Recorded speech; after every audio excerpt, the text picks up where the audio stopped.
Hello, magandang gabi po sa inyong lahat. I-share ko lang sa inyo na natanggap na natin. Dumating na yung ating silver play button mula kay YouTube. Magkakaroon ka nito pag na-reach mo na yung 100,000 subscriber. So ito yung pangalawa ko na. Ito yung una ko. Dalawa kasi ang channel ko. Pero makikita nyo ang pagkakaiba, mas maliit na ngayon itong pinamimigay ni YouTube na plaque bilang award sa mga naka-reach ng 100,000 subscriber. So mas maliit na ngayon ang binibigay ni YouTube. Ewan ko, siguro nagtitipid na si YouTube dahil marami na rin ngayon na vlogger at marami na rin sigurong nakaka-reach ng 100,000 subscriber. So, mas maliit, mas magaang. Ito kasi ang bigat. Ang bigat dahil maliit, magaang na lang. Saka ito po ay gawa sa aluminum. No? Kulay silver siya. So, ang tawag po rito ay silver play button. Ito, napakagaang ngayon po ng pinamimigay ni YouTube na plaque. So, syempre gusto po natin magpasalamat. Kaya hiniwalay natin yung pagbablog nito. Dahil gusto natin magpasalamat sa lahat ng subscriber natin. Ang channel po na ito ay atin. No, meron tayong mga subscriber na Marcos follower, Marcos supporter, mga loyalist. Meron din po tayo mga Duterte supporter na subscriber. Especially dating Pangulong Rodrigo Duterte supporter, Vice President Sara Duterte supporter, maging mga dilawan, kakamping. May mga subscriber din po tayo. At mga excuse po. At mga tambaloslos supporter, baka meron din tayong subscriber at mga troll. So maraming salamat po sa atin po itong plaque na ito, award na binigay ni YouTube. At dito naman sa channel na to, magbatuhan tayo ng comment. Dito tayo pwedeng magsagutan, kahit magmurahan tayo dito, pero dapat walang personalan, politika lang kung politika. Kaya mananatili ang content natin, ang pagbablog natin is about politics, no? Tayo po ay political vlogger. Kung minsan, pagdating naman sa showbiz, binablog din natin pag mayroong mga trending at yung kumbaga may ibang tawag pa, yung mga nagba-viral na tao, nagba-viral sa TikTok o whatever social media, binablog din natin, tinatopic din natin, kahit mga artista.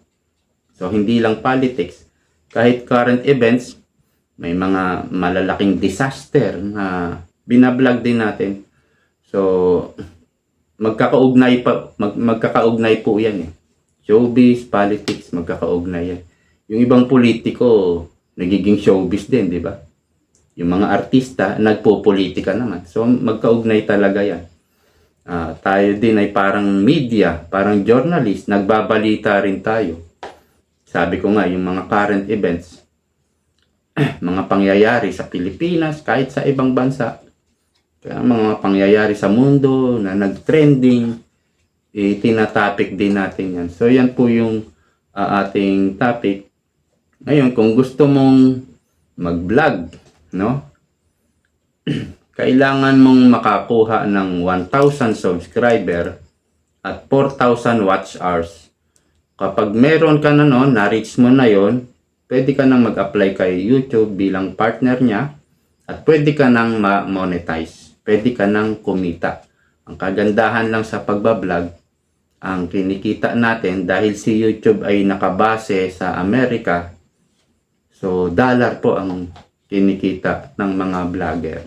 At ang kagandahan sa pagbablog, sarili mo yung oras mo. Alam mo yun, yung bang wala kang amo.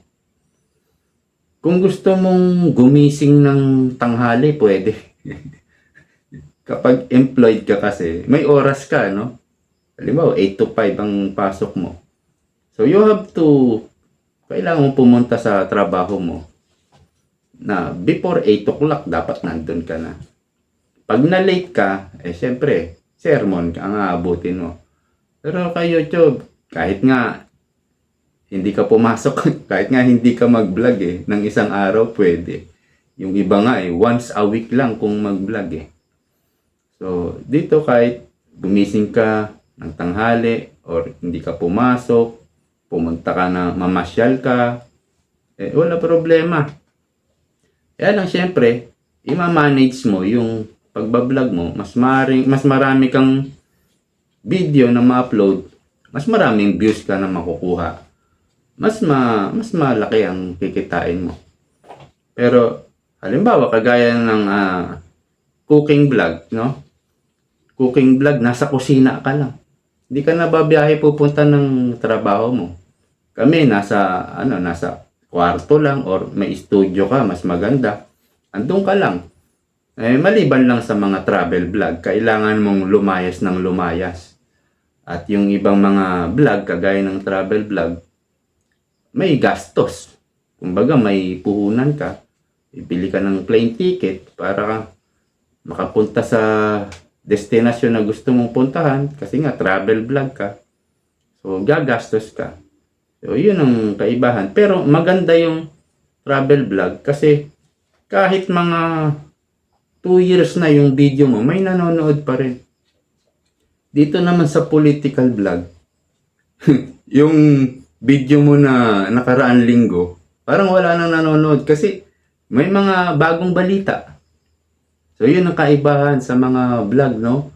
Yung charity vlog naman, ganun din. Kahit 1 year na yung video mo, may nanonood pa rin. Dito po sa political vlog, 1 year na yung video mo, wala nang manonood kahit baka isa lang o dalawa sa isang buwan. Yun na lang ang magiging views. Nagkamali lang siguro ng click yon. Maaring ganun. Iba yung mga travel vlog, charity vlog, cooking vlog, may mga gagastos ka kasi dun Pero, okay lang naman. Mababawi mo rin yung ginastos mo dahil marami talagang views yung mga ganong vlog. So, nasa inyo na kung anong gusto nyong i-topic, i-content, kung kayo ay gustong mag-vlog. Ang kailangan lang 1,000 subscriber makuha nyo within 1 year at yung 4,000 watch hours. So sa mga sa mga nagko-comment naman dito, meron kasi akong nababasa, yung comment niya raw ay nawala. Bakit binubura ko raw? Hindi ko po binubura. Baka si YouTube po ang nagbura. Meron kasi tayong community guidelines. Kumbaga pag na-detect ni YouTube yon sa kanyang algorithm, automatic erase yun. Kapag may comment kayo. Kasi kahit Tagalog yan, may translator yan. Kapag yung comment nyo, halimbawa, tungkol sa droga, tungkol sa mga krimen na yung matinding krimen, tungkol sa gera, yung Russia, Ukraine, yung kasagsagan ng gera na yan, hindi namin pwedeng i-topic yan. Makakatanggap ka ng email kay YouTube na wag mo i-topic yan, wawarningan ka ni YouTube. Nung kasagsagan lang pero nung tumatagal, nagkakaroon na ng parang negosasyon, parang pangkaraniwan na lang yung Russia-Ukraine war. Pinapayagan na ni YouTube na i-topic ng mga vlogger at pinapayagan na rin ni YouTube yung mga comment. Dati, automatic yan, erase. Yung video mo, automatic erase. O kaya naman, madi-demonetize. Tapos, wawarningan ka pa ni YouTube. So, may mga ganong guidelines po. Kung minsan ako, nagbubura ako ng comment ko. Pero kung minsan, automatic yun si YouTube ang nagbubura. Yung algorithm. O kaya, mayroon din mga personal, yung tao mismo, nagche-check sa mga bawat channel, sa mga bawat vlog. May mga tao mismo, yung YouTube team na tinatawag. Sila yung nagche-check.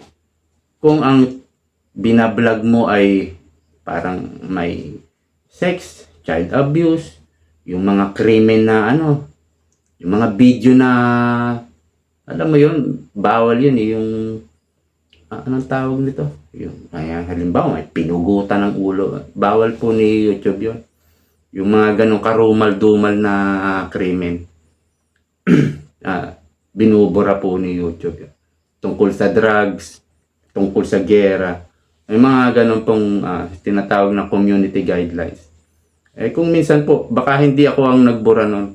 At bihira naman ako magbura talaga ng mga comment. Hindi ko nga ginagawa yan, matagal na eh. So, minsan, baka si YouTube ang nagbubura nun.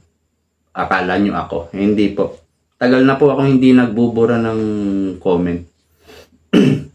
Meron akong mga tinatanggal. Tinatanggal ko sa channel. Kasi pag paulit-ulit yung comment, puro ganon. Tinatanggal ko po yun. Kasi troll na po yun. hindi po maganda talaga eh. Kung ang comment mo paulit-ulit na nonsense naman talaga yung comment. Talagang naninira ka lang ng channel, tatanggalin kita. So ganun po. So ito po, kung tayo naman walang personalan na pagbabatuhan ng opinion, basta kung ano lang yung topic, walang problema sa atin yan. So again, thank you po sa inyong pagsuporta dito sa channel natin. So sa atin talaga ito, sabi ko nga sa inyo, dito tayo mag-usap-usap, magbatuhan, magbigay ng sari-sarili nating kuro-kuro at opinion. Napakaganda, 'di ba, na may channel tayong ganito. Wag lang yung talagang bastos. Tapos yung nonsense na yung mga pinagsasabi. At paulit-ulit. Hindi talaga maganda. So again, thank you po sa pagsuporta sa channel na ito. At dito ko po ilalagay dito. Tanggalin na natin sa plastic. Ito po yung karton nito Ayan, yan yung karton niya. Tapos ito naman, yung karton nito, teka lang kukunin ko.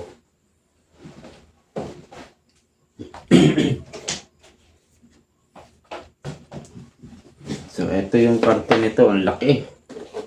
Malaki. Maliit na talaga yung binibigay. Di ba? Yung karton ng isa kong channel. Talagang malaki dati. Ngayon maliit na. Pero okay lang. Cute siya. Pwedeng pagpalitin ko ganito. Dito na yan. At dito siya. Di ba? So, ayan, hanggang dito na lang po. Maraming salamat talaga sa inyong pagsuporta sa lahat ng subscriber natin. Thank you po. Bye-bye.